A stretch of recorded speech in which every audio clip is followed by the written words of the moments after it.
Hello viewers, welcome to my class. আজি আমি আলোচনা কৰিম দশম শ্ৰেণীৰ বিজ্ঞানৰ 7 নম্বৰ চেপ্টাৰৰ প্ৰশ্ননিৰ কোৱেশ্চন আনসাৰ কেইটা পেজ নম্বৰ 112 পৃষ্ঠাৰ প্ৰশ্ননিৰ কোৱেশ্চন আনসাৰ কেইটা আগৰ ভিডিঅত 119 পৃষ্ঠাৰ প্ৰশ্ননিৰ কোৱেশ্চন আনসাৰ দিয়া হৈছে সব এক নম্বৰ কোৱেশ্চন কি কৈছে উদ্ভিদৰ সঞ্জীৱনী পদাৰ্থবিলাক কি কি কোৱেশ্চনত কি কৈছে আমাক উদ্ভিদ যেটো আছে তাৰ সঞ্জীৱনী পদাৰ্থবিলাক কি কি এইকেইটা আমাক লিখিব কৈছে উত্তৰ উদ্ভিদৰ সঞ্জীৱনী পদাৰ্থবিলাক হল অক্সিন জিবাৰেলিন সাইটোকিনিন আৰু এপসাইচিক এসিড এটো আমাৰ আনসাৰ হৈ গল এতিয়া সব 2 নম্বৰ কোৱেশ্চনটো কি কৈছে নীলা জীৱনৰ পাতৰ চলন পৰিঘটনাটো কাণ্ডৰ কুমলীয়া আগৰ পোহৰৰ দিশত গতি কৰা পৰিঘটনাটোৰ মাজত কি পাৰ্থক্য আছে আমাক কি কৈছে নীলা জীৱনৰ পাত আৰু কাণ্ডৰ কুমলীয়া আগৰ চলনৰ মাজত পাৰ্থক্য লিখিব কৈছে আমি পাৰ্থক্য লিখিম আমি যেতিয়া পাৰ্থক্য লিখিম তেতিয়া দুটা কলম বনাইলাম কলম বনাই লিখিলে বেছি মাৰ্কস দিয়ে চোৱা উত্তৰ নীলা জীৱনৰ পাতৰ চলন কাণ্ডৰ কুমলীয়া আগৰ চলন এক নম্বৰ নীলা জীৱনৰ পাতৰ চলন হল স্বতন্ত্ৰ চলন কাণ্ডৰ কুমলীয়া চলন হল বৃদ্ধি বা বিকাশ নিৰ্ভৰশীল চলন 2 নম্বৰ নীলা জীৱনৰ পাতৰ চলন স্পৰ্শৰ ফলত হয় 2 নম্বৰ কাণ্ডৰ কুমলীয়া আগৰ চলন পোহৰৰ ওপৰত নিৰ্ভৰশীল 3 নম্বৰ চাবা নীলা জীৱনৰ পাতৰ চলন নিৰ্দিষ্ট দিশত নহয়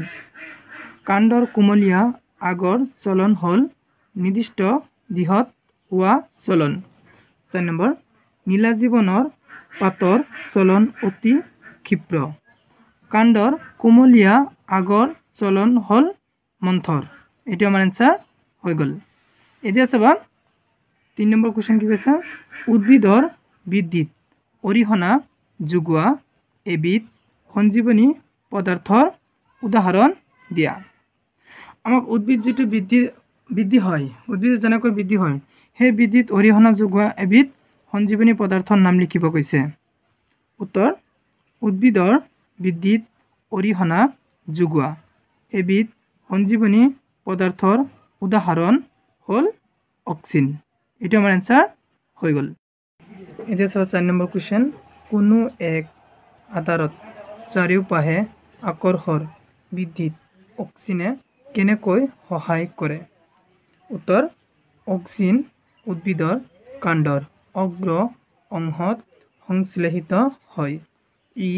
কোষৰ আকাৰ ডাঙৰ আৰু দীঘল হোৱাত সহায় কৰে যেতিয়া উদ্ভিদৰ আকৰ্ষৰ কোনো এক আধাৰৰ সংস্পৰ্শলৈ আহে তেতিয়া আকৰ্ষৰ বিপৰীত দিশে অক্সিনৰ গাঢ়তা বৃদ্ধি পায় আৰু ই তাত থকা কোষবিলাক ডাঙৰ আৰু দীঘল হোৱাৰ বাবে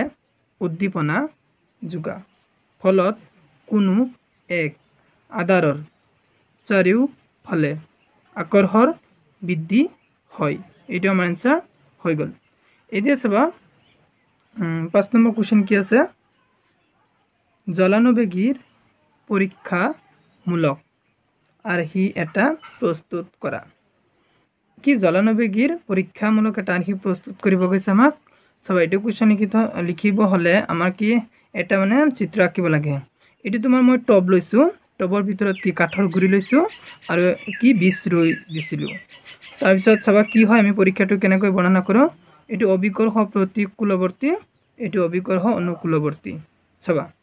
চিত্ৰ জলানবেগী পৰীক্ষা তলিত ছিদ্ৰ থকা এটা মাটিৰ টব লোৱা হল টবটোত বীজা কাঠৰ গুৰিৰে পূৰ্ণ কৰি কেইটামান বীজ ৰোপণ কৰি টবটো হলুৱা অৱস্থাত ৰখা হল পৰ্যবেক্ষণ